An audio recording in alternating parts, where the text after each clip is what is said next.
High guys, this is Sneha Vidya. Welcome to my channel. इथे आपण interesting गोष्टी बघतो, एक्सप्लोअर करतो, मज्जा करतो एकदम. So please please please subscribe. आज आपण आलो आहे दुबईच्या मिरॅकल गार्डनमध्ये. तसे इथे अजूनही गार्डन्स आहेत, पण हे सगळ्यात मोठं आहे. हे केल्यावर बाकीचे करायची गरज नाही. दुपार सजल्यावर जर तुम्ही येण्याचं केलं तर आल्हाददायक वातावरण असेल. विविध कलरफुल फ्लावर्स आहेत इथे.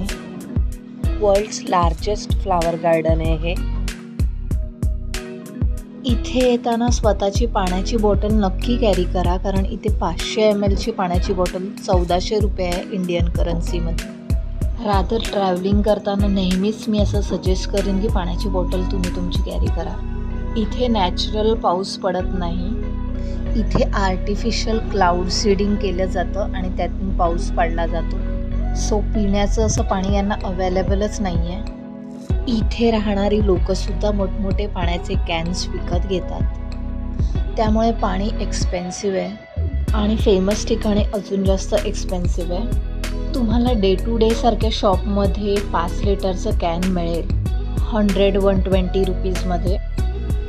जर डिस्प्लेला लावलं नसेल तर तुम्ही विचारा तिथे, कारण डिस्प्लेला ते जनरली एक्सपेन्सिव्ह बॉटल्स ठेवतात.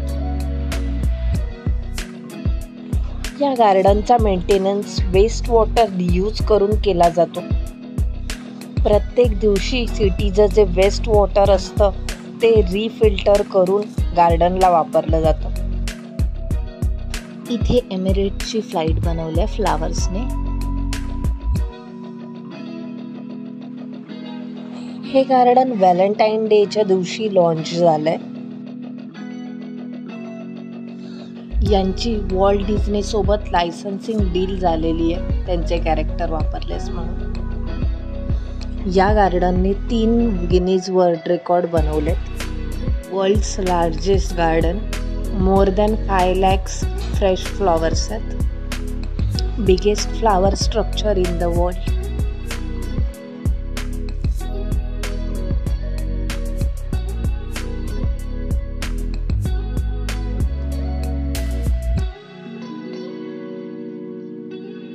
इथे आपला आवडता जिन बनवला आहे. खूप ह्यूज होता.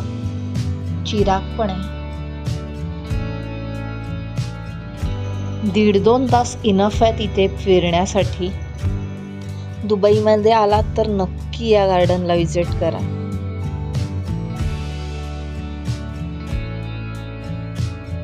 आज आपण आलो एक्वा व्हेंचरमध्ये. वॉटर पार्क आहे हे. बऱ्याच राईड्स आहेत इथे. इथे बॅग चेकिंग होते. इथे बॅग ठेवायला लॉकर घेऊ शकता रेंटने, पण आम्ही नव्हता घेतलेला. प्रत्येक राईडसाठी जिथे शूज रॅक असतो तिकडेच आम्ही बॅग ठेवली होती. कोणतीही मौल्यवान वस्तू नव्हती आमच्या बॅगमध्ये. स्लाईड ॲक्सेस करायला वॉच दिलेला. आणि इथे मला लागलं आहे. लगेच यांनी फर्स्ट एड अवेलेबल केले, डॉक्टर वगैरे. एका स्लाईडवरून मी पडले, त्याच्यामुळे चांगलंच जखम झाले मला. आता वॉटरप्रूफ बँडेड होतं, त्यामुळे परत पाण्यात जाऊ शकते स्लाईड्सवर. बरीच लहान मुलंसुद्धा होती इथे. इथे पण फास्ट ट्रॅक सिस्टीम होती, म्हणजे जर तुम्ही एक्स्ट्रा पे केले तर तुम्हाला डायरेक्ट एंट्री मिळते विदाऊट फी कोणत्याही स्लाईडमध्ये. त्यानंतर अजून एक ॲडव्हान्स बुकिंग होतं, त्यात जास्त पैसे भरून अजून काही स्लाईड ॲक्सेस होतात ज्या नॉर्मली नाही होत.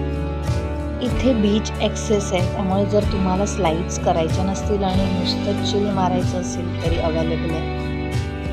क्लायमेट थंड असल्या कारणाने थंडी वाजत होती स्लाईड्स करताना. इथे फॉरेनर्स जास्त येतात असं माझ्या लक्षात आलं आहे.